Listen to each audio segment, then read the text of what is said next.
right, we might get started. Morning, everyone. Thank you so much for joining us here today. My name is Sarah Walker and I work in the sector development team here at QCOS. And thanks so much for attending our fifth and final session of our Supporting Diverse Workforces series. I just wanted to begin by acknowledging the traditional owners of the land on which I'm on today, the Yuggera and Turrbal peoples, and pay my respects to elders past and present. And QCOS thanks First Nations peoples for the gift of the Uluru Statement from the Heart, and we're committed to walking alongside First Nations peoples and working towards representation, Makarrata and treaty. And I would just like to further extend my respect to any First Nations people joining us online today, and would like to encourage you all to please use the chat function to let us know which traditional lands you're dialing in from as well. So thank you again for joining us for our final session of this series. Today, the topic will be on performance management, navigating adjustments, support and expectations. And as many of you would have known if you've attended previous sessions, the Supporting Diverse Workforces program has been a 5-part webinar series aimed at supporting community service organisations to develop their human resources capability. And the series has covered the many aspects of attracting, supporting and retaining a diverse workforce. We would like to thank the Department of Employment, Small Business and Training who have funded this program of work through their Growing Workforce Participation Fund. So just a few things before we get into the content today. You will receive a post-event email which will include the slides from the presentation as well as access to an online resource library. And in terms of the format today, we will firstly be joined by Christine Woodavanu, who will be presenting information on performance management.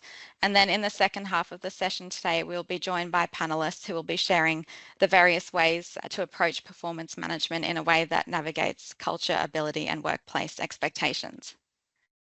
So I'd firstly like to welcome Christine to deliver the first part of this session. Christine is the Principal Consultant of Utano Global, a diversity, equity and inclusion consulting firm, and is the Director for Queensland at Migrant Women in Business, which is a national social enterprise supporting entrepreneurial, migrant and refugee women. Christine champions human transformation by fostering inclusive cultures within organisations. So thank you, Christine. I'll hand over to you. Thank you very much, Sarah, and welcome to our fifth and final session. It's been really exciting to be working in this space with the community services sector. I've worked from a government perspective in the sector for a very long time, so to be able to deliver these series in conjunction with QCOS has indeed been a privilege.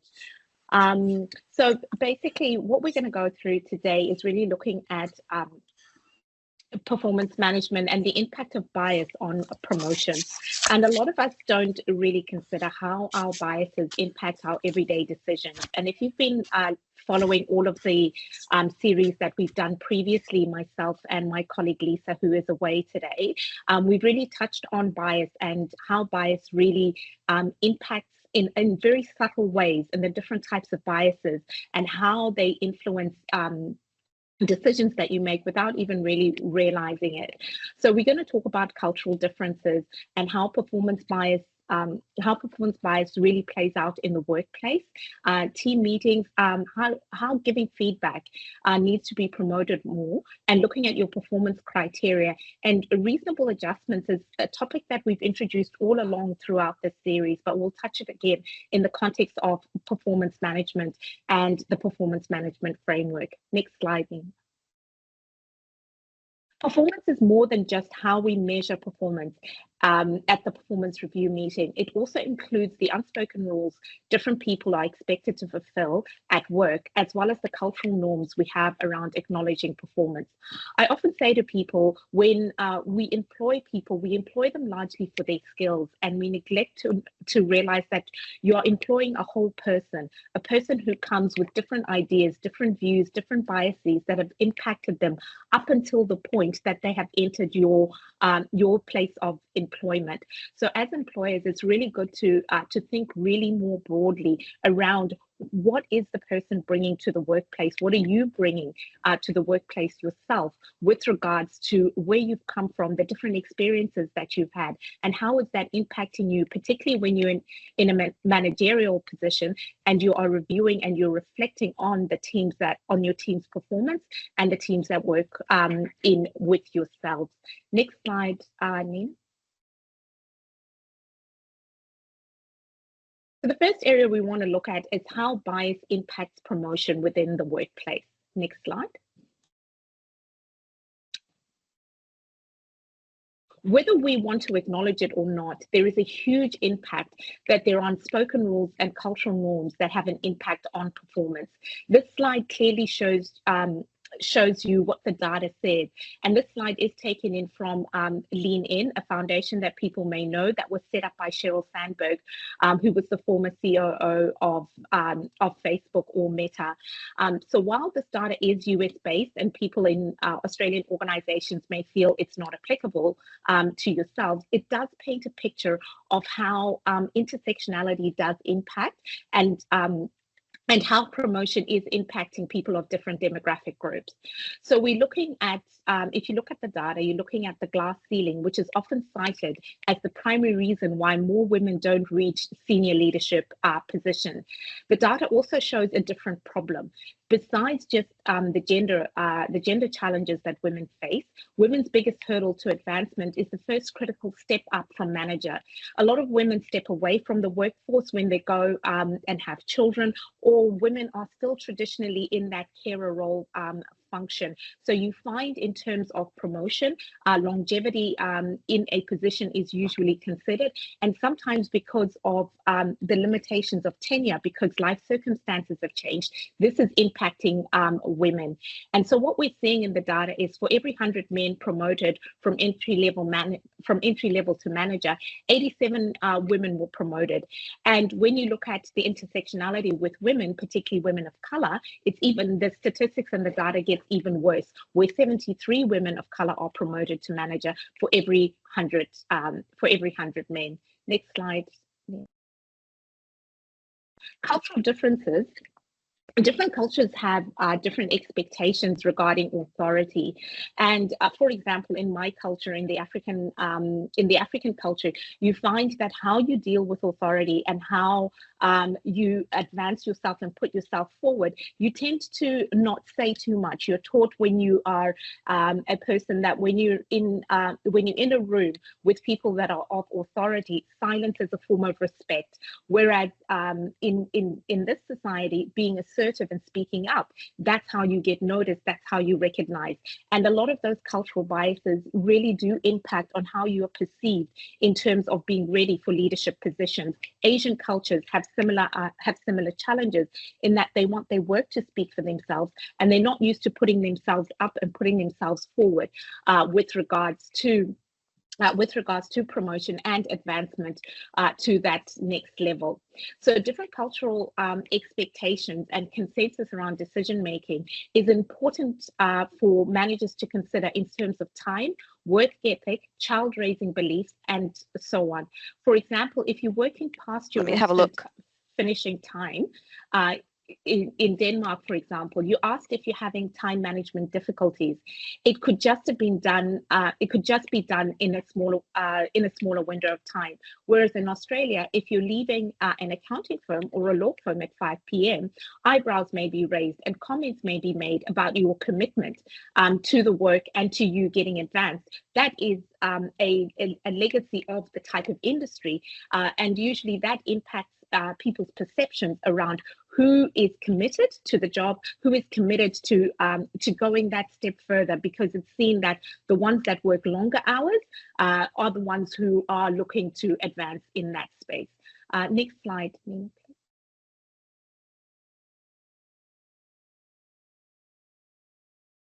Looking specifically at the community services sector, which you're all working in. The good news is that the principles of good performance management in the community services sector is no different than any other sector. We all know goals or KPIs should be set, and those should be clear and they should be measurable and objective for individuals and teams that align with organizations' values and principles and commitments around diversity, equity, and inclusion. The community services sector is probably the most diverse sector out there.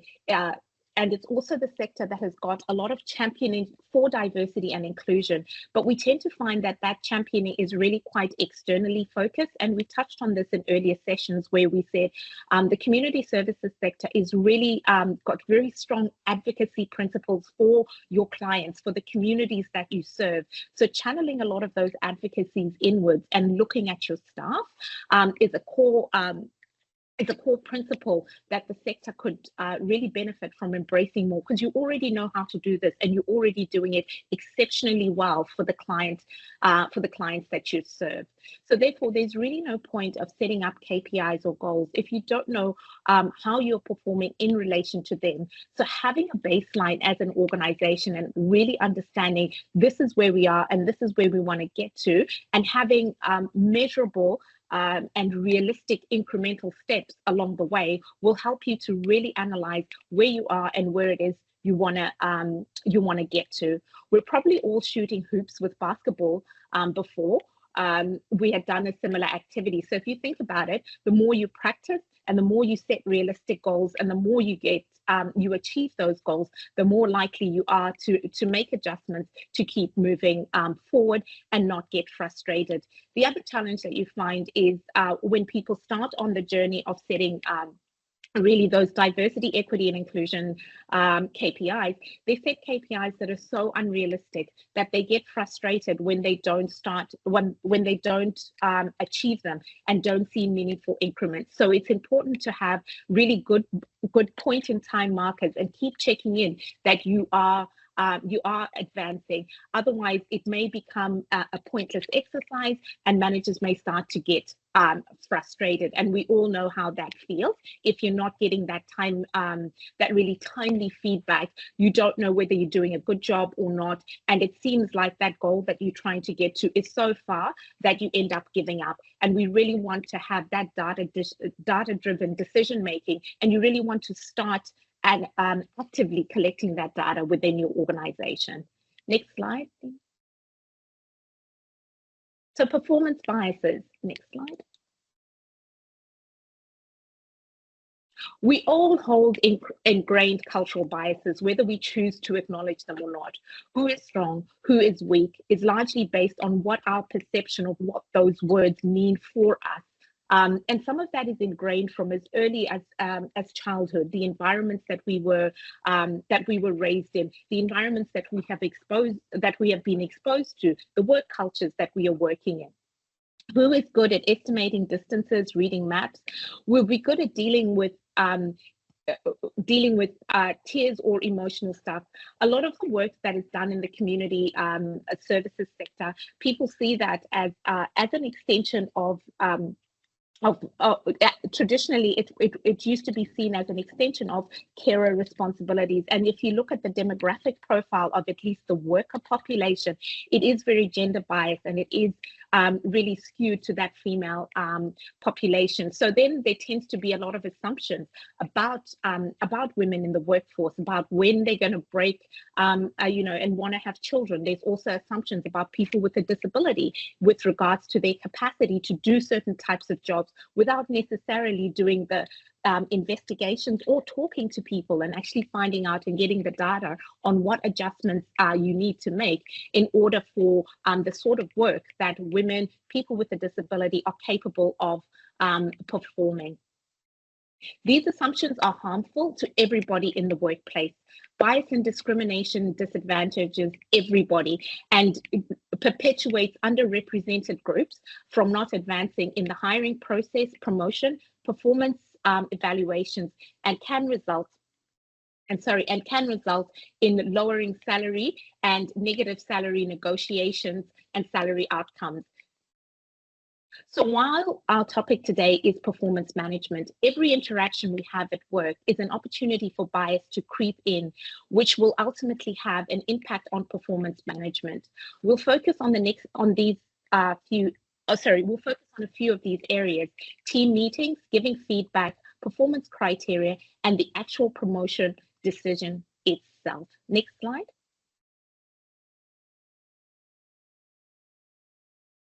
Each organization, any team will have different people take on informal roles outside of their actual job.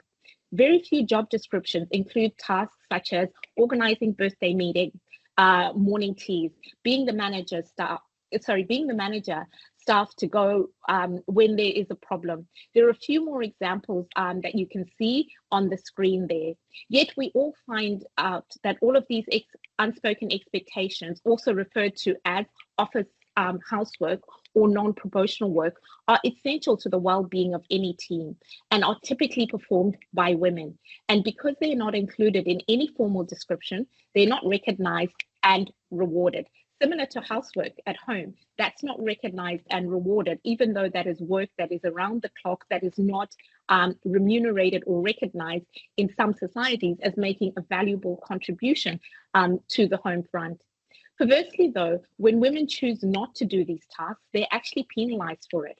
Whereas if men stay late to help to prepare for a meeting or help out with other office housework tasks, they receive an average of 14% increase in their performance rating. This is based on actual data. These findings have been replicated across the private sector and public sectors and across a wide range of roles, with the analysis showing that the median woman spends more than 200 hours on non-promotional work each year than the median man, equating to about a month of non-rewarded work. So how can we solve this? Basically, as managers, do your due diligence. Do an audit of what needs to be done and who does what in terms of office housework in your team. Is there a fair split across the genders, across your team? Is there a fair split across the different cultures and across the different team members? Can various tasks be rotated, such as organizing the meeting agenda, and taking the minutes of the meeting? If not, can some of these tasks actually be built into performance descriptions? So can you actually put them into somebody's job description so people are actually recognized for this non-rewarded work that they're doing? Let's take a closer look at team meetings. Next slide, please.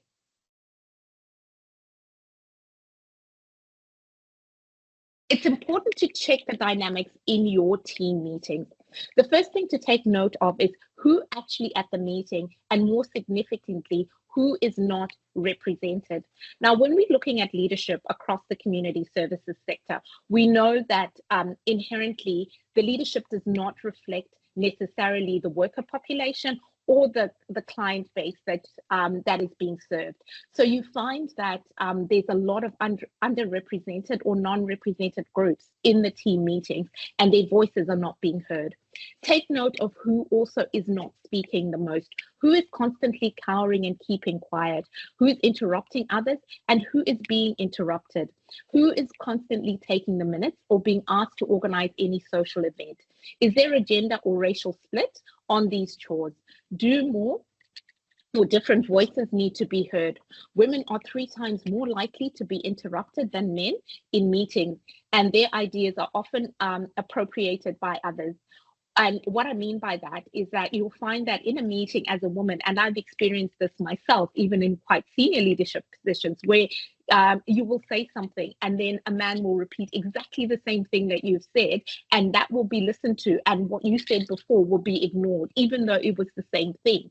And so that's an example of what I'm talking about. And personally myself, I have experienced this from a lived experience capacity. So as managers, it's really important to be aware of that and acknowledge that, and stop and listen to who are you not listening to, and who is always contributing the same ideas.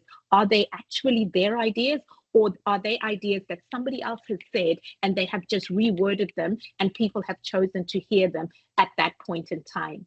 When a person's ideas aren't heard, it can be harder for them to be perceived as key contributors, which in turn can harm their career progression. The reason for this is that men are often socialized to display dominance in competitive public settings, and interrupting is a power move. And who can blame them? Research has found that male executives who speak up more often than their peers are deemed to be more competent by 10%. Again, this is a perception. There's no scientific data to back this up. It's just a perception of how people will view you. While female executives who speak up are considered less by 14%. Frequent interruptions can also be read as a sign that the interrupter believes that their status is higher than the person being interrupted. So how do we reduce the impact of bias in meetings? Next slide, please. Are meetings held at times and locations that are accessible for all? I had a friend of mine who chairs the board of a community services organization, and a lot of board meetings were held after hours. And she was, at the time, a single mother with a young child. So having meetings at that time didn't quite work for her. And she had to find a way to raise concerns, but she was in a minority because everybody else was semi-retired. Their children were independent, so they didn't have those similar challenges. So think about when you schedule your meeting times and the locations. Are those being scheduled before or after work? Does that make it more difficult for somebody with other career responsibilities to attend? Or if somebody needs to leave earlier, does that penalize them because they've got because they've got other responsibilities outside of work, and so they have to leave those meetings earlier? Providing an agenda and reading materials ahead of time. There are people who need to assimilate information and can't assimilate it on the spot and really need to get it ahead of time. Is that being considered? Are you giving everybody the chance to have a considered response, particularly those in your meetings that are more introverted in nature, that probably need time to mull things over and cannot just make decisions on the spot and think on their feet? Implementing a no interruption policy for meetings is crucial, and exercising this consistently. It may be hard at first to implement it, but people will get used to it. Using inclusive language, such as not referring to guys, ladies, or gents, and referring from an in-group jokes or references is also important, so that everybody present feels like they have the right to be there. Practice being an active bystander, where there is a subtle nudge to the ribs of the interrupter, or simply by saying, look, I'd like to hear what Nadia has to say. Can we let her finish? Sometimes it might also look like supporting your colleagues. If you hear a good idea from a member of an underrepresented group, back them up. Actually, if you hear a good idea from anybody, back them up. Related to this, give credit where credit is due. Research shows that it actually makes you look like a better person, as well as a person who deserves the credit, when you give credit where credit is due. We've talked about this already, but make sure you create systems to fairly distribute the office work, such as rotating the rosters. Finally, when opening the floor for questions, call on women to ask questions first, or the traditionally more quieter people who are not always the ones who speak up first. Invite them to speak first. Hear from the ones you don't often hear from. Most often I have found that the quietest person in the room have really got creative ideas, and they just need to be supported to speak up. And research has found that if you do this, this will significantly increase the number of questions from which other women who traditionally are quiet will start to contribute without impacting the number of questions that are being asked by men. Also use technology to your favor. Use things like online polling or voting to allow others and everyone to have a say, not just those with the loudest voice. Next slide, please.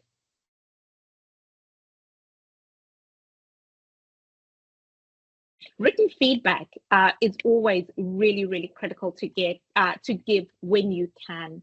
So write down the feedback you plan to give. Review what's written and ask yourself, how will this feedback support the team member to perform better in their role?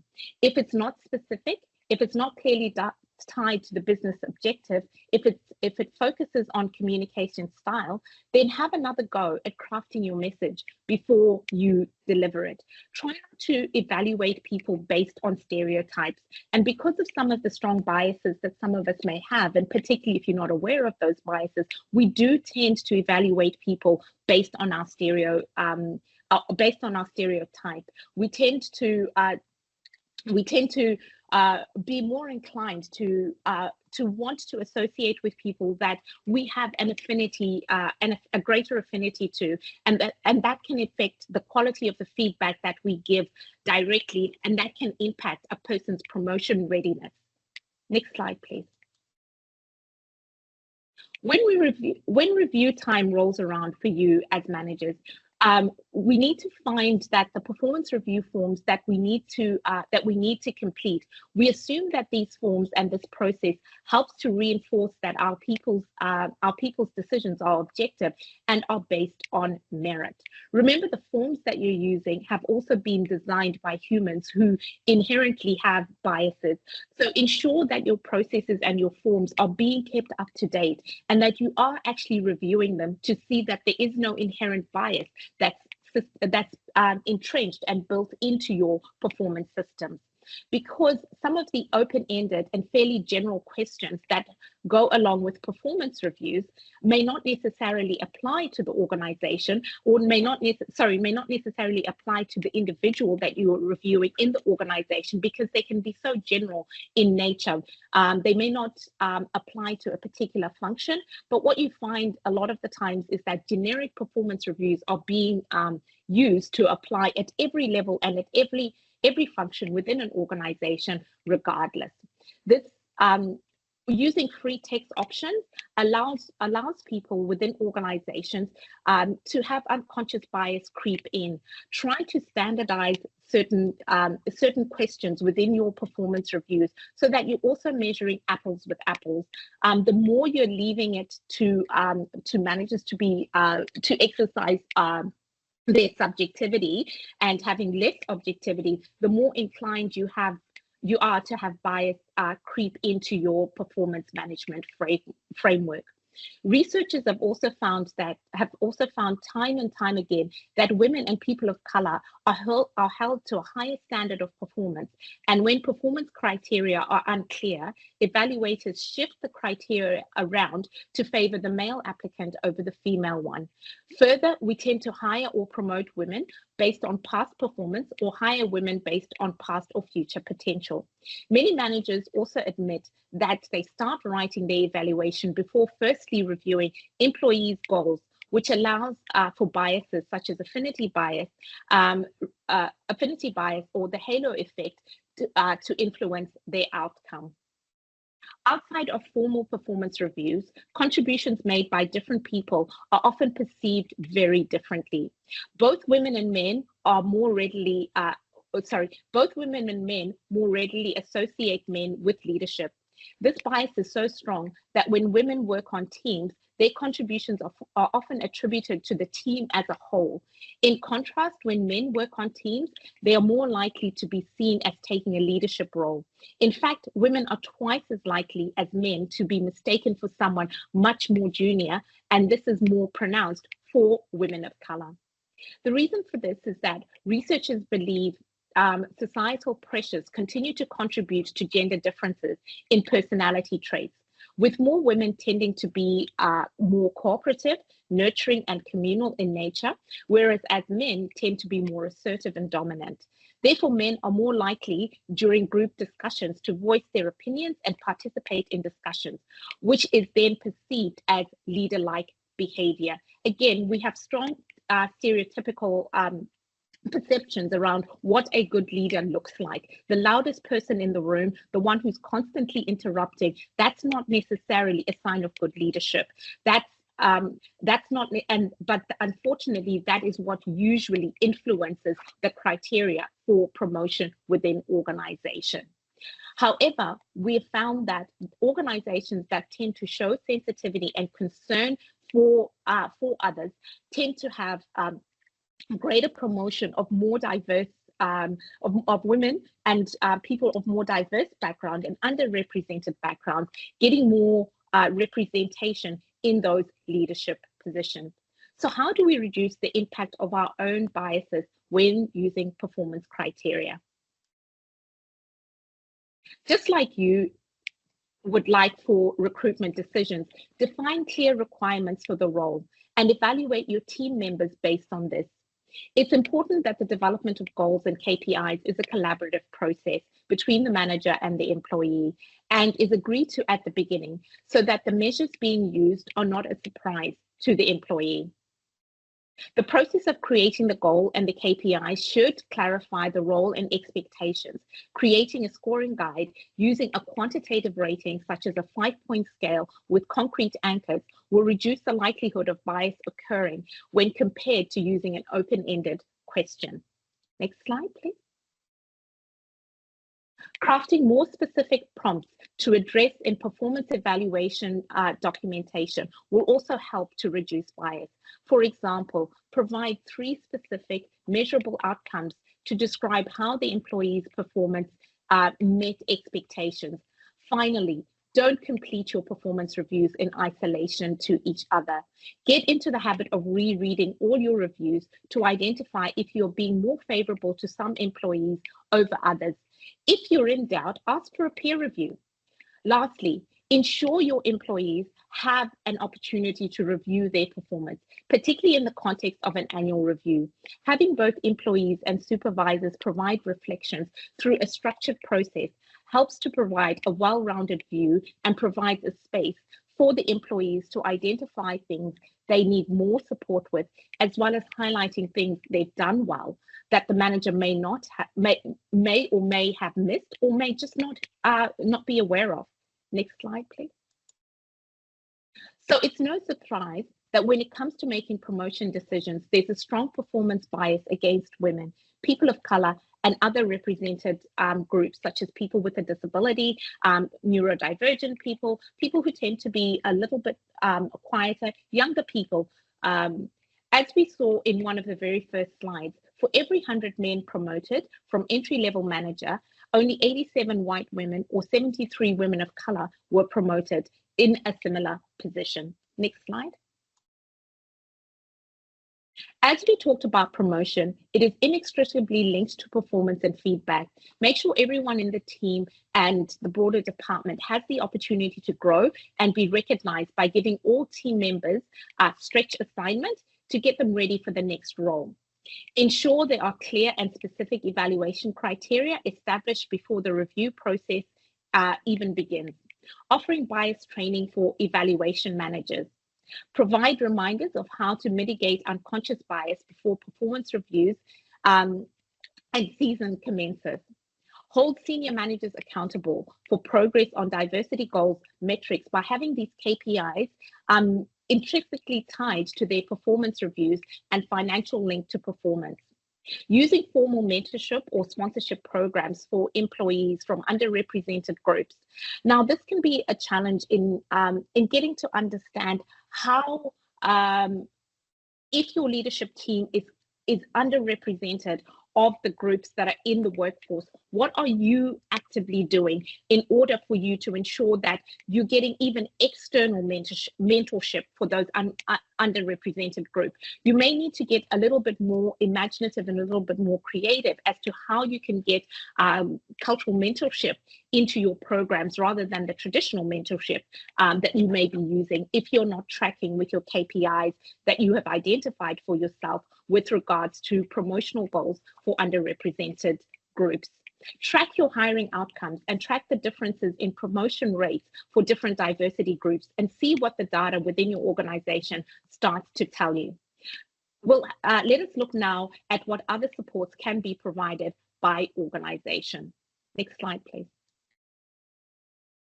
Structural, next slide, please. Next slide. As we discussed back in our first session, establishing very specific, measurable diversity, equity, and inclusion goals for managers and leaders is a key part of being able to set the goals for completing a diversity, equity, and inclusion audit. So you know where in the organization you're starting from. And as I noted earlier, set goals that are actually realistic and actually commit to things that you are actually going to do. DEI has been tossed around as something that is new, that is sexy, that is interesting, that is exciting. For those of you who are working in this industry, who've been working in the community services industry for a very long time, you have been doing this work for a very, very long time. And these principles and values, at least for all the people I've come across in the community services sector, are principles and values that people hold dearly in their work.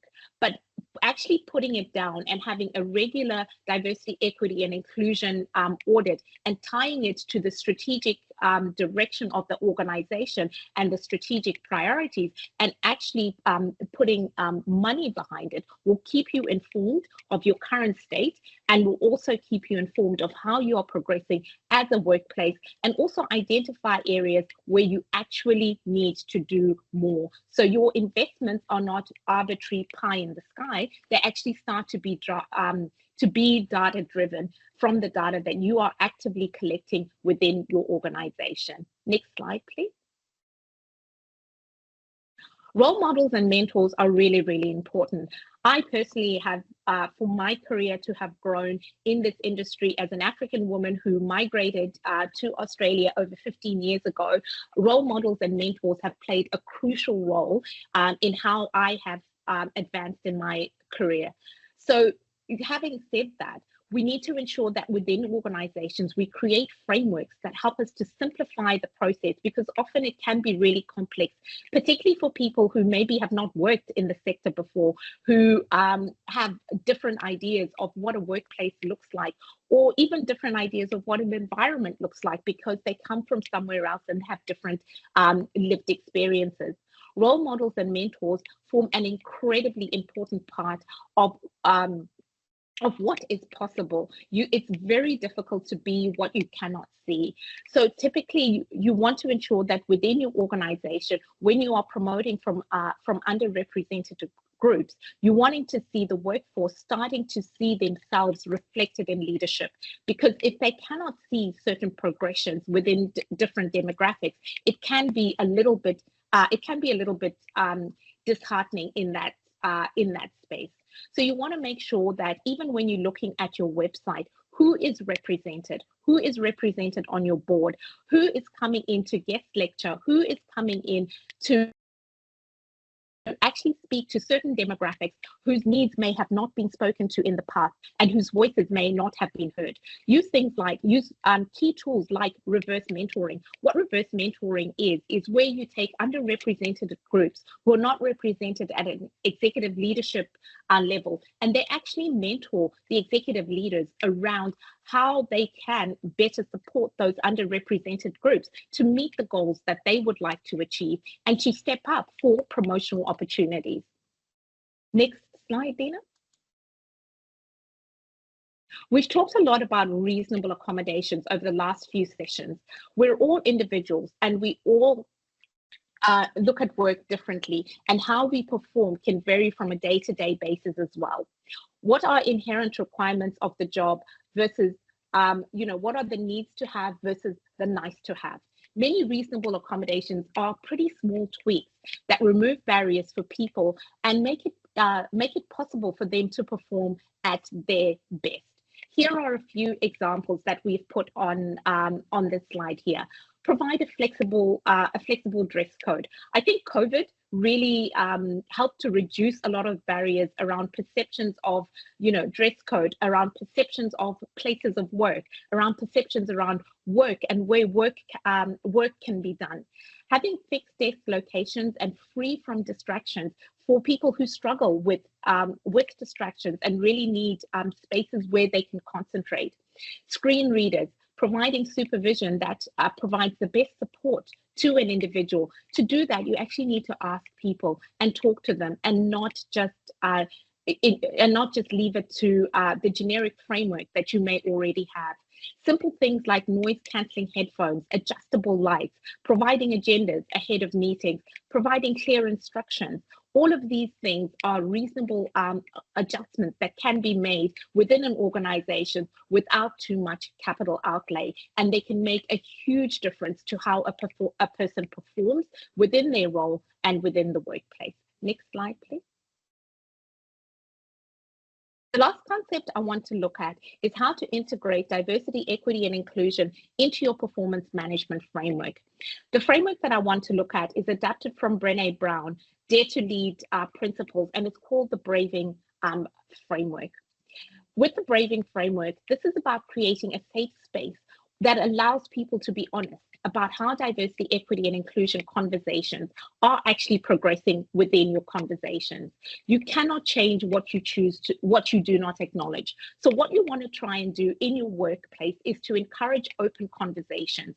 You can actually do some training on vulnerability within your leadership team. Vulnerability is a concept that was seen previously as a weakness in terms of leaders, but through Brené Brown's work, it's been shown that vulnerability and leaders who display vulnerability actually show strength, and that this is actually changing to be seen as a very valuable leadership trait, and a trait that organizations are now constantly looking for in their leaders. Providing an open feedback mechanism that allows people to provide feedback in a variety of ways. Integrate diversity, equity, and inclusion and belonging values into your organizational values. We talked about this earlier. Define your values, consider value-based goals, and have a recognition program that incorporates these goals into your organization. Next slide, please. Building and maintaining trust on an ongoing basis. Conduct workshops focused on building trust around adapting a Braving framework with very specific focus on diversity, equity, and inclusion. Include a summary of your the included summary of the Braving framework I will show you on the next slide. An important part of maintaining trust is in this work is what is actually going to what is going to get employees to prescribe to the fact that change is happening in your organization. Ensure that you establish clear accountability structures where leaders are responsible for their diversity, equity, and inclusion commitments, especially where they are underrepresented groups, and the reporting structures can easily be influenced by their own bias. We've included a bias checklist as a session resource to help you with this. Being a vault when you are told something in confidence is really, really a crucial part of building trust, and ensuring that your DEI related discussions will help to build trust and openness amongst employees. If people have traditionally felt suppressed in the workplace, when they start to open up and confide in you as a supervisor and you are in a position of authority, it's really, really important to maintain that trust. And also it's important not to assume that that based on that information, you can now make some generic assumptions about a population group. Diversity, equity, and inclusion is really about an individual story and how that story is playing for that individual. So the other challenge that you have when you're implementing diversity, equity, and inclusion is not to over extrapolate based on limited data. You want to collect that data and you want to look at trends, and you want to keep speaking to people within your organization so you can start to build an understanding and a greater breadth of information, rather than making decisions based on one or two anecdotal feedback. Moving on to the next slide, Dina. So what is this Braving framework by Brené Brown? It's simply the acronym Braving, which stands for boundaries, respecting and being clear about your own boundaries and the boundaries of others, and also respecting the boundaries of employees. Don't assume when I remember when I first did some cultural training for some organizations, there was the assumption that when you take that information back into the organization, that people of certain cultures would want to engage and want to have conversations related to, you know, how is their culture impacting the workplace? How is this? How is that? Some employees do, some employees don't. You need to respect the boundaries that are within the organization, and you need to ask individuals how they want to be engaged and how they want to be approached. Reliability, doing what you say consistently. I think what has been a challenge for underrepresented groups has been there's been a lot of talk around diversity, equity, and inclusion, but there's not a lot of reliability and there's not a lot of consistency from an implementation perspective. So really having that reliability and that consistency, and hence why earlier on I talked about having small incremental goals that are achievable. The next concept is accountability. Own your mistakes. You are going to get things wrong. And I think that fear of getting things wrong has led people to almost be frozen and not want to do anything and not want to try anything. You are going to make mistakes. When you make mistakes, apologize, make amends, and move on. The vault. Keeping private information confidential and not sharing information that's not yours to share, unless if you have been given permission. Integrity, choosing courage over comfort, practicing your values, and doing what is right rather than what is easy and what is fast. And I know sometimes when you've got organizational pressures, you've got organizational challenges, you've got funders that may have different concepts. These are all challenges that you are working through, but maintaining your integrity throughout the performance process will really, really help to give employees of your organization that confidence that you say what you mean and you mean what you say. Being non-judgmental. Now, let's face it, we've talked about bias and we all like to think we're non-judgmental, but we all have elements of judgment amongst ourselves, and holding ourselves to account about our judgment and making sure that in every situation we put in places to mitigate our biases so that we are offering help when it's asked for without prejudice and without judgment. Generosity, extending the most generous interpretations to the intentions, words, and actions of other people. So this braving framework, as I mentioned, is what Brené Brown uses for a lot of the Fortune 500 companies that she works with around vulnerability and how to implement effective diversity, equity, and inclusion within their organizations, within their performance framework. And we have provided these. We have provided this framework, at least the outline of it, as a tool that managers may want to consider with regards to implementing a diverse and inclusive performance framework within their organization. Next slide, please. We'll now move on to our panel discussion. Thank you very much. Thank you so much, Christine, for that great overview of performance management. So we're now going to move on to our panel part of the session.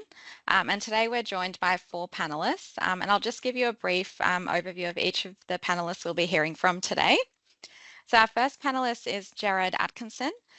Jared is a disability advocate and neurodiversity champion. As an autistic person, he brings lived experience to his work with governments and the not-for-profit sector.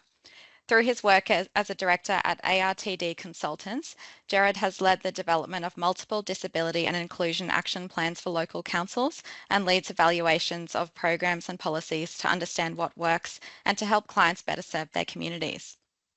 We'll also be joined by Anab Roble. Anab is a senior leader with extensive experience in human resources, finance, diversity, belonging, and inclusion.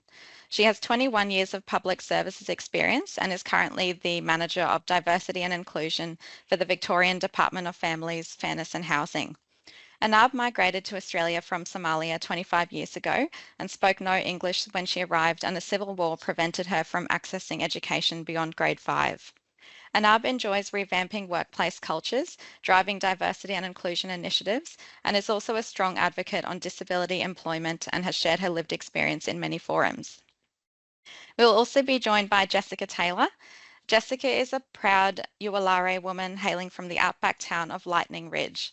Jessica is the CEO of 5 Bridges, and Jessica's passion and dedication lies in creating opportunities for First Nations people, and they consider themselves truly blessed to work within the not-for-profit and employment sector, where they contribute to the implementation of programs and services aimed at empowering local First Nations individuals and families in practical and meaningful ways. And finally, our 4th panelist is Ebru Dogan. Ebru is currently the Manager of Diversity and Inclusion at Gold Coast Health, where she's responsible for setting and driving their diversity and inclusion strategy and disability employment program for a workforce of over 12,000 people. Ebru has over 10 years of experience in driving inclusion in the public sector as well as social policy reform. Ebru has a Bachelor of Laws from QUT and is proud of her Turkish and Australian heritage. So I'm very excited to hear from our four panelists today.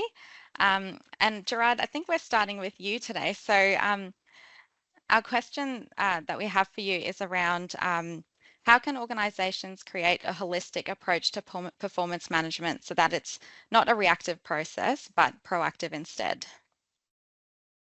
Thanks, Sarah. And before I get started on my response, I just want to acknowledge that I'm joining you today from beautiful Gunditjmara country in southwest Victoria, and like to pay my respect to Aboriginal elders past, present and emerging.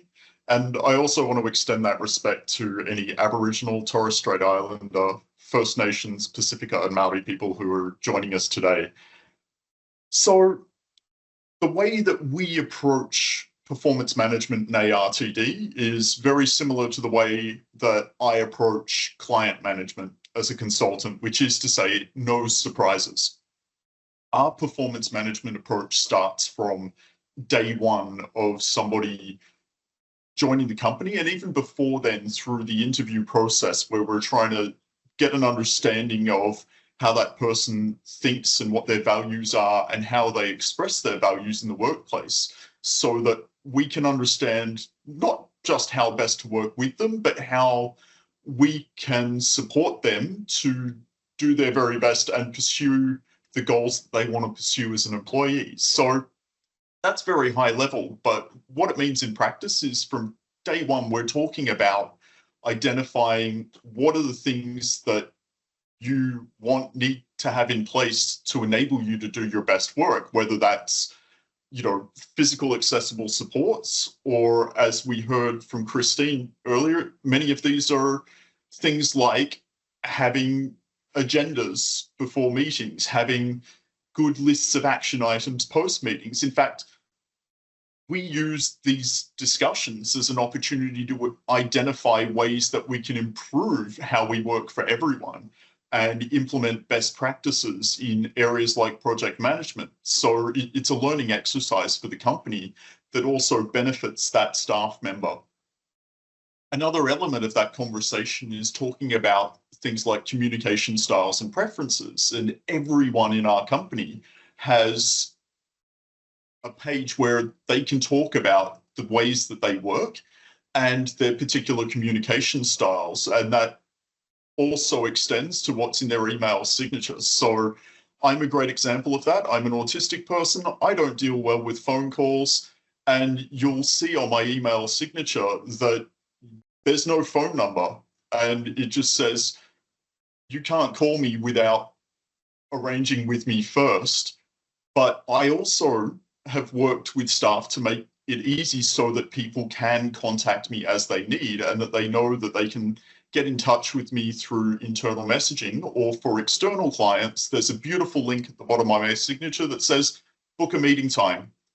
And that'll actually take you to a scheduler that will look at my calendar and your calendar and figure out when's the best time to meet, so that we can set up a Teams meeting and you can put in the agenda there and I can prepare for that conversation. And that's a great example of where taking that, I went, this is great for me, but we rolled it out across the company because all our other staff members recognized that that's actually a great idea for managing our meetings and our conflicting schedules and enabling clients to get in contact with us at convenient times that are mutually agreed to. So that's one example of a refinement there. But how does this feed into performance management? Well, getting people set up on the right track from day one helps that whole of career performance management journey. We want to give people the best chance to succeed and to do their very best. And so the professional development plans that we create are linked with performance management. We proactively identify where supports are needed, where people want to develop their skills, and we address this. We have our formal professional development plans, which are created at pretty much day one and are updated formally every year, but on an ongoing basis. And that ongoing basis is handled through our program of coaching and mentoring. Every staff member has both a coach and a mentor, and these are two very different things, and we treat them as such. The coaching focuses on the day-to-day, the practical skills, support, and development, and the mentoring thinks more about that longer-term view of career development, relationship management, and through those conversations, we link that in with the performance management framework that we have. And then as a company, we have visibility on where people are working well or where there are opportunities for joint professional development as well. So we can bring in external facilitators to do courses for the whole company or for a certain subset that have said, you know, I'd really like to build these skills. So we link it all together like that. But then we're also thinking about, you know, that formal review process. And every 6 months or so, we're having those formal discussions. But as I said right at the start, it's no surprises. When we go into those conversations, we already have a good idea, and that's everyone in the room, of what are the key issues to discuss. And we incorporate things like 360 feedback. So we've just been through the review process across the company. Everybody gets reviewed, myself included. And, you know, I reach out to staff members to get their feedback on areas where I've been working well, areas where they need more support from me. And that feeds into my performance review process. But to give you an idea, I also review myself against the same criteria, and my superiors review me against the same criteria.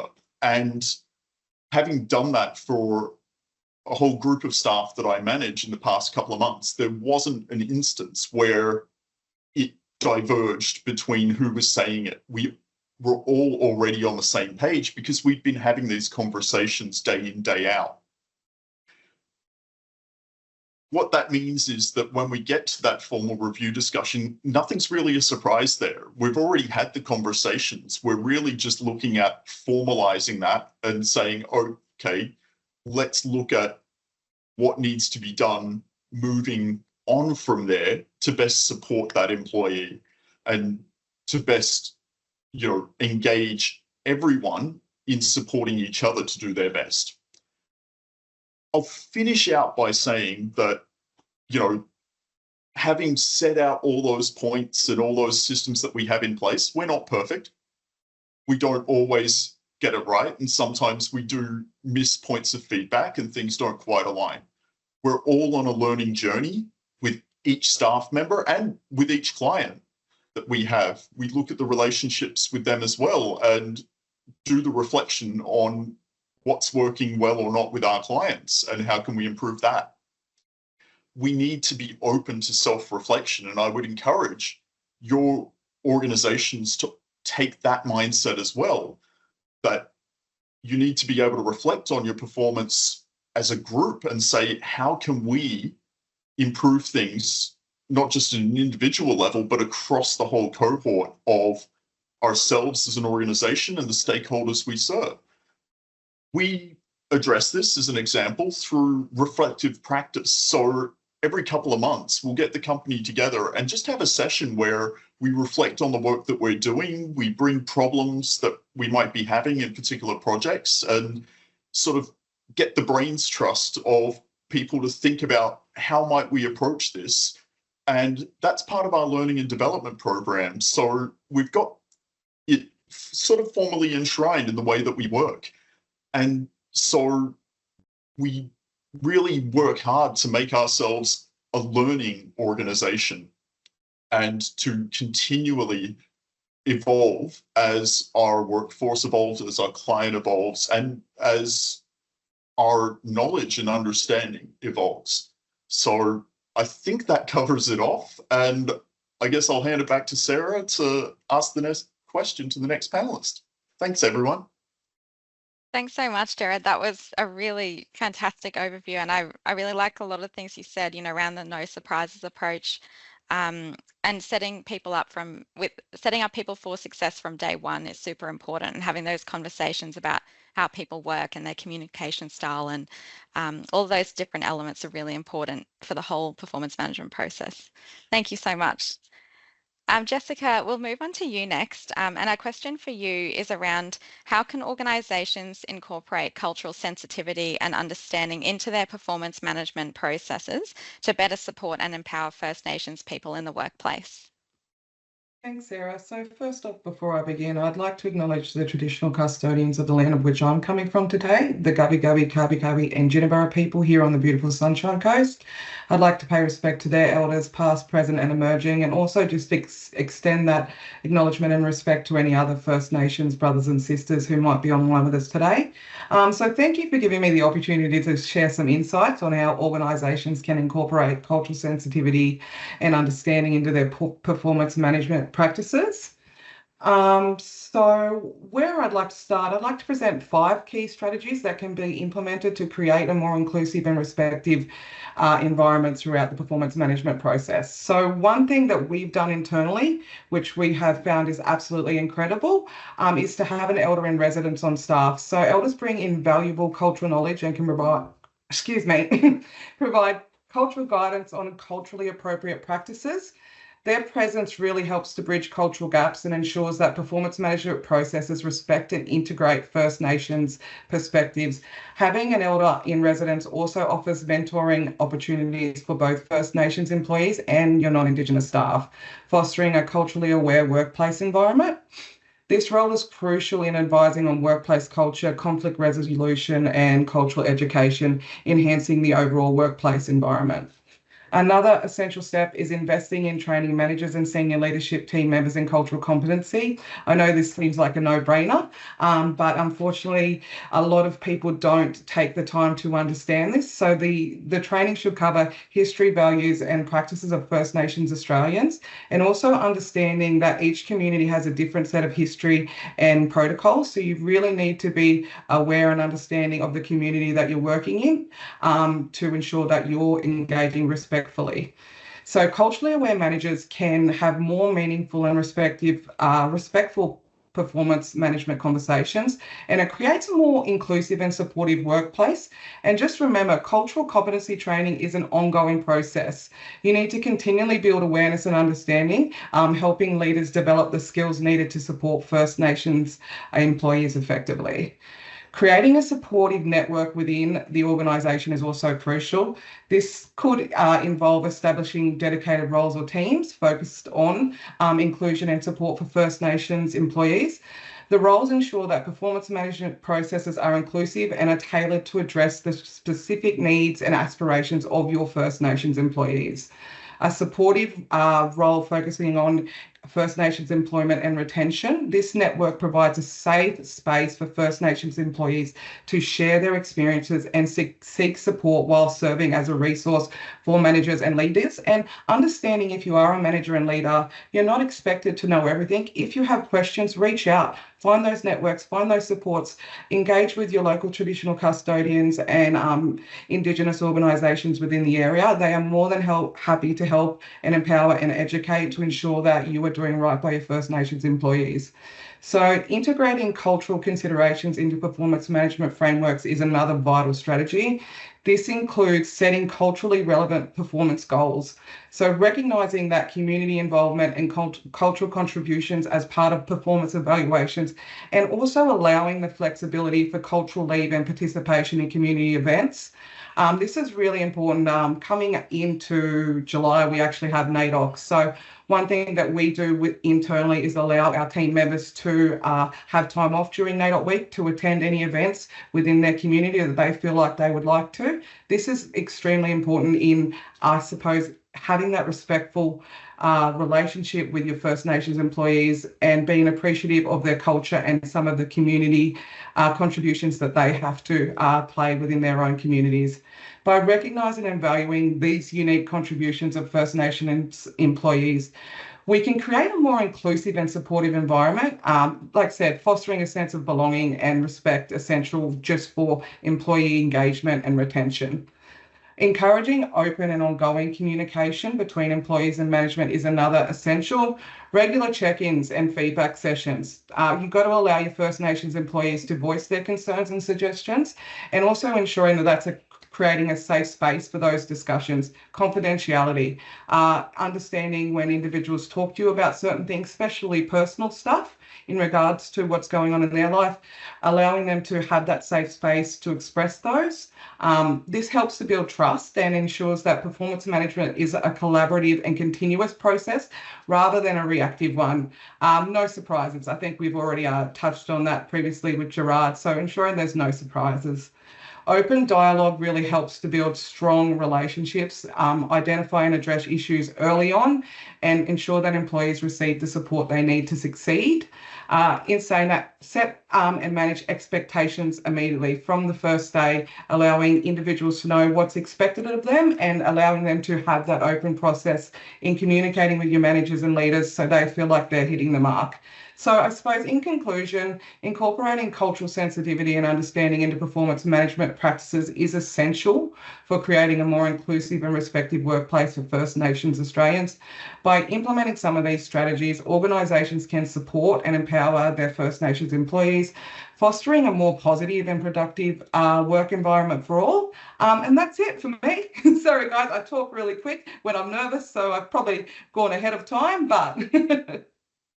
Thanks, Jessica. That was an amazing overview. I really like what you said, around cultural sensitivity and what you're saying around building trust and creating the space for open dialogue ties in really nicely with what Christine was talking about with that braving framework as well, because that really is the foundation for a good relationship between a leader or manager and an employee to kind of talk through issues. Thank you so much for that overview. Ebru, we'll move on to you next. So our question for you, Ebru, is around how can managers navigate difficult performance conversations with a diverse range of employees? Yes, thank you, Sarah. Thank you, everyone, for having me. So I'm joining you guys from the Yugambeh people here on the Gold Coast. And my, session today will just be around more specifically our disability employment program. So as Sarah mentioned, I work for Gold Coast Health. We have quite a large workforce here. As you can imagine, we've got 2 large hospitals and a lot of little small health precincts on the Gold Coast. So what we've been trying to do over the last 5 years is really build pathways for employment for our disability community and just to change the way that our managers recruit to be more inclusive.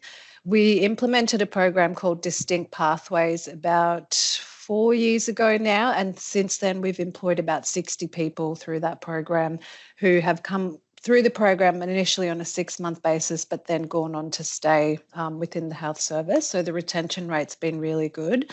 Similar to what Gerard said, we do start from the very beginning looking at reasonable adjustments to ensure that we don't get to the performance managed stage. So we work with Griffith University and other organisations here to do a job task analysis on our roles so that we look at psychosocial wellbeing, physical requirements of the role. And then when we work with our local DES providers in the matching process, we ensure that we're putting the right people into the right roles. So that can be quite difficult. We have a duty of care within our organisation, but we also have discrimination laws around, disclosure, and we want to make sure that, we're putting the right person in the right role and we're not going to trigger them in any way. We've had people, for example, who their anxiety and some of their disabilities might be triggered, say if they're in a place that's quite confined, or if there's sirens going off. So as you can imagine, in the hospital there's a lot of that. So we've had instances where we haven't been able to rightly place someone, and that's really triggered them. So that's been quite good learning for us. And then having said that, as Gerard said, we can do all the work from the outset to get it right, but usually we find that it does get to a point where we might have to step in.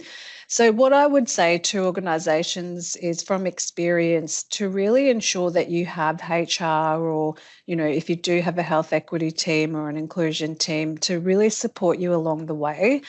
We have had incidences where we've had to also outsource externally. So we had a young lady who had Down syndrome working in environmental services within our organisation.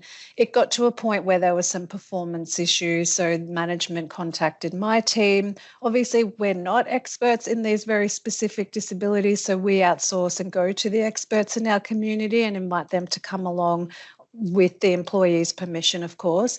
We always ask the employee for their support as well. Usually our employees coming through our disability employment program have job coaches and does support as well. So disability employment service providers, that we ask them to come along when we're having, say, you know, a conversation with managers around performance, because we find that that really helps us and helps management to, you know, have that support person. We've found in past experiences that when we dive deeper into a performance issue with the right support people in the room and our team, that the issue is not really what it was originally set out to be. So, you know, for example, we had a young gentleman working within our online development team, creating online training courses. He was vision impaired. There was an issue around performance. We, you know, stepped in, we were able to get some assistance externally, and it was just as simple as getting him into a darker room to help him with his sight. And since then, he's, you know, obviously stayed on and been really successful in his role. So the reasonable workplace adjustments are the best thing that we can do for our people with disability to ensure that they can best perform their roles. It's very specific to the individual, so it's hard to go out with, you know, like a policy or a procedure that's one size fits all. So I think, again, that's where individual support from a team like mine is really helpful. In the absence of having a D&I team, I'd absolutely recommend going out to your local community providers, because there's, you know, Job Access, Vision Australia, Autism Queensland, and, you know, you probably have relevant, the same organisations within your local areas as well to really come in.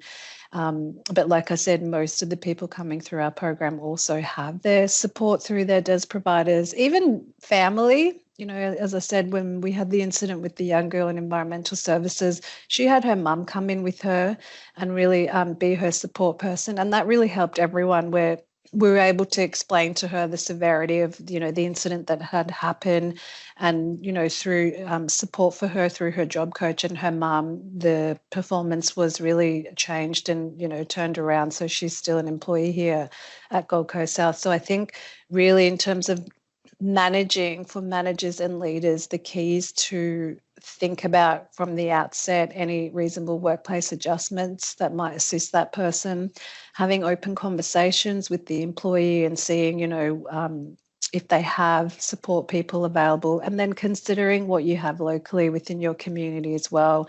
You know, if there's an organisation or a team like HR within your organisation that can step in and provide support, because it is quite a complex area. Obviously, you know, we are being more inclusive in our workplace practices. We are building these pathways, but whilst we want to employ more people with disability, we need to make sure culturally that it's a safe place as well for them, and that we have the right mechanisms in place. And I think, you know, ideally before it gets to performance management, if we could look at reasonable workplace adjustments and you know, the team culture, that's ideal.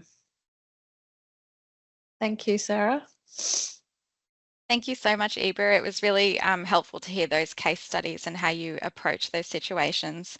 And I like how you touched on the fact that it's not possible or expected for managers and leaders to know everything. Obviously, we all work with such a diverse range of people, and I think, managers and leaders drawing on those networks and support for these types of situations is really important. And luckily in the community sector, we all work with so many different organisations who do have expertise in all these different areas. So it's great that we can reach out to those when we need that support. Thanks so much, Ebru. Anab, we'll move on to you now. So Anab, you're our final panelist for today. And to tie everything together, our question for you is around how can organisations make their performance management process inclusive? Wonderful. Thanks, Sarah, for having me. I'd like to begin by acknowledging the traditional owners of the land that I'm joining you, the Wurundjeri people, the people of Kulin Nation here in Victoria. I pay my heartfelt respect to their elders, past, present, and emerging, and I also extend this respect to any other elder communities who are with us today. I recognize and admire, their connection to the country, nature, land, stories, and spirituality. And I also acknowledge that sovereignty was never been ceded. This was, and always will be an Aboriginal land. Coming to my question, the question allocated to me, the performance review process, it's really sort of like an ongoing process to me. So it's not just like something we address the end of the day, the end of the year, I mean. It can be enhanced and made inclusive by making transparent and taking a holistic approach. It's not a single activity that happens at the end of the year. It's sort of like an ongoing process and conversation, which builds on, connection and involves positive relationship between the manager and their staff member.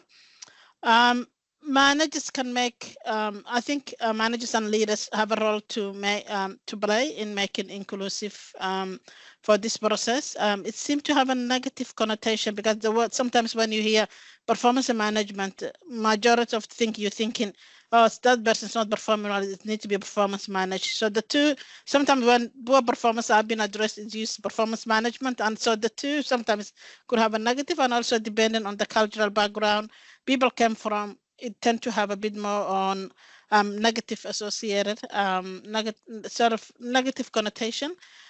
So I'd like to see really what can make inclusive for me that I've seen and I'm practiced, and what I've read so far is by setting a clear goals and expectation to the employee. That really helps and makes inclusive, because if the manager and the staff member sit together and set the goals and the expectation, it looks like a cohesive, participate. It's been it's like a participation approach. It's been taken. And also, if those goals are aligned to the strategic objective of the branch or the unit or the department, that also gives the employee ownership, and they feel somewhat satisfactory, so they're contributing to the bigger goals. I personally do my performance goals and share with my team. I've got a large team, and I do share. So each of them seem to then feel like they have a purpose and some goals we all working towards. It's not just for them doing separate goals. So I set the goals, and then they all align it with their goals as well. And we sit down, we put together, and we also have actually team plannings to go through the goals. So we have that kind of a relationship here. So without clear and agreed upon goals, it's really difficult to evaluate the performance, which then leaves room for subjectivity and bias as well. And also this process, I don't assume everyone is on the same page. My team is diverse, so we all have a different perspective to when it comes to performance management. But when we all sit down together and create the goals, it seems to create some sort of a congruence goal. And also, if you in terms of making inclusive performance, having inclusive performance management, I found myself, it helps and it mitigates job dissatisfaction by having also giving regular feedback. I have one-on-one with my team, so we usually sit down, we discuss, is there any barrier you're facing, is there any challenges you're facing, is there any adjustment you require to be able to do your to deliver these goals. So we all discuss on that. That's sort of a practice that I found helpful to me. And also by promoting across, because my role is diversity and inclusion, so we do really promote and and actually contributed to the department, the way we set the goals and how people can select. It has, diversity and inclusion goals. So depending on the role you have, there's a certain goals that they need to have as part of the diversity and inclusion practice of the department. It's also essential that managers need to be conscious when conducting performance management. I do emphasize with, the people we provide advice to that we can't assume all are on the same page. So some might require a bit more support, some might be okay to go through. So we don't compare apple and oranges. I really try to, human beings are not homogeneous. So I do try, our staff are not homogeneous, I should say. I do try to tailor it, and that's the sort of advice I also give to our managers to ensure that, what works, some might not work the others, and also really make the adjustment. We don't call it here reasonable adjustment because they're subject to what's reasonable, what's not reasonable. So we do use sort of adjustment, workplace adjustment. That's sort of the terminology we use here. So we do say, is there any workplace adjustment you require? Is there any adjustment you require to be able to perform your roles, your goals? I also been mindful as well when I'm setting those goals that sometimes you might set, let's say, 5 goals. Or let's say we might set 10 goals, but at the same time, there might be ad hoc goals that coming throughout because we do provide, inclusive, diversity and inclusion advice, and we do a bit of a case management, and we're rolling out framework, but there's other things that come out of it. So sometimes I do leave a gap, I do leave a bit of a space for them not to overload too many goals, so that at least those ad hoc goals can be, can be addressed. I'd just like to focus on a bit more as well. What can, as I said before, managing performance is a continuous process, which involves making sure that, the performance of the employees are contributing to, the goals are aligned to the organization's objective, but it's also imperative that we align, the performance goals, as I think I mentioned this one, to the organizational strategic objectives, as this gives a sense of alignment and purpose to the staff. Providing ongoing feedback with employees is also a best practice. Lately, we work remotely, so it's not that the days is gone that well. You will have Monday to Friday your staff, and you all work together, and you will see some of the performance be done in person. So this regular interaction or having check-ins or touch points throughout the performance cycle, I think it's really helpful rather than waiting at the end of the year and say, hey, have you completed your performance? Oh, no, I was having challenges, and then finding that when it's probably a bit late. It's also equally important to allocate time for professional growth. Sometimes we just focus which goals to be implemented. It will be really good inclusive practice to allocate some professional growth or for professional development, and also celebrate success. You don't have to at the end of the year to say, oh, well done, you've achieved this. Throughout the year, it's good to have that, that celebration. And also it gives a sense of satisfaction to the staff member. According to latest Deloitte Global Human Capital Trend Survey, it says there is one area in which organizations are failing significantly, and that area is performance management. Because I feel like I don't think we've utilizing the impact that performance management it has, if not being looked holistically, and it's not being really looked at as, working this together. So I would really like to share a few tips that managers need to avoid surprises, because surprises doesn't help anybody. Managers should discuss and address problems along the way throughout the performance rather than the end. Also avoid favoritism. We're not all the same. We all have, different way of processing, information, or we all come from different backgrounds as well. So, it's good to have not to compare, apple and oranges. So I think that's one thing I mentioned before. Objective criteria should be used to measure performance where possible to reduce the risk of managers being seen to favor certain employees. Also, another way that I really like to share is that avoid discrimination. Managers should act. You might not think you're discriminating, but I think it's important to be mindful. Managers should actively consider, the diversity of their workforce and ensure that performance process is fair and equitable to those who require adjustment. So that at least, when you provide those adjustments, it gives a level playing field. For instance, I used to manage a staff member who have vision impaired. So they have a assistive technology, or a screen reader. If the screen reader and the performance management system were not comparable at the time, it was inaccessible. And we couldn't change it because we were on a small unit. We didn't have, at that time I was in a different role, we didn't have the capacity to change the whole system. So what we ended up was I had to manually do with that staff member. But if I didn't, adjust it to their needs, I would have assumed, everyone completed, you should be able to complete it. So that's what I meant really, that adjustment and that need, and ensure that, and also throughout, when you have those discussions throughout the performance cycle, you get to know, which area they might need assistance, what support you could provide, how can you troubleshoot. I think those sort of things will be really helpful. And to be seen is just really between it's not just the staff member has to complete, it's a really, collective between manager and the staff. I hope I haven't gone over too much over the time, and I know I do speak fast as well, so apologies. Thank you so much, Anav. That was great. I think you tied the conversation together really nicely. And I like your approach around, having that collaborative way of setting the goals together, and the importance of employees knowing that their goals are working towards that strategic vision that the organisation has. I think that's super important. Thank you so much for that. So that draws us to the end of today's session. So I just want to thank our panelists again, and thank Christine for your presentation, and thank our panelists, Jared, Jessica, Ebru, and Anav for sharing your valuable insights on this topic of performance management. So we will have an evaluation poll that will pop up on your screen in a second. So we'd really appreciate it if you could fill in that evaluation poll so we can find out how you found today's session. And as I mentioned earlier, this is our last session of the series. You will receive an email after this session with a link to the resource associated with the session. So there will be a guide on performance management, and it will include some of those tools that Christine spoke about as well. So that bias checklist and the Braving framework.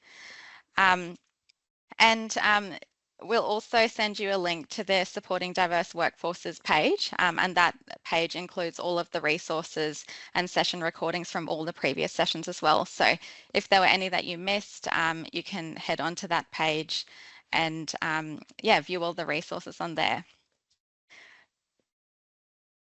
So hopefully that poll has popped up on your screen.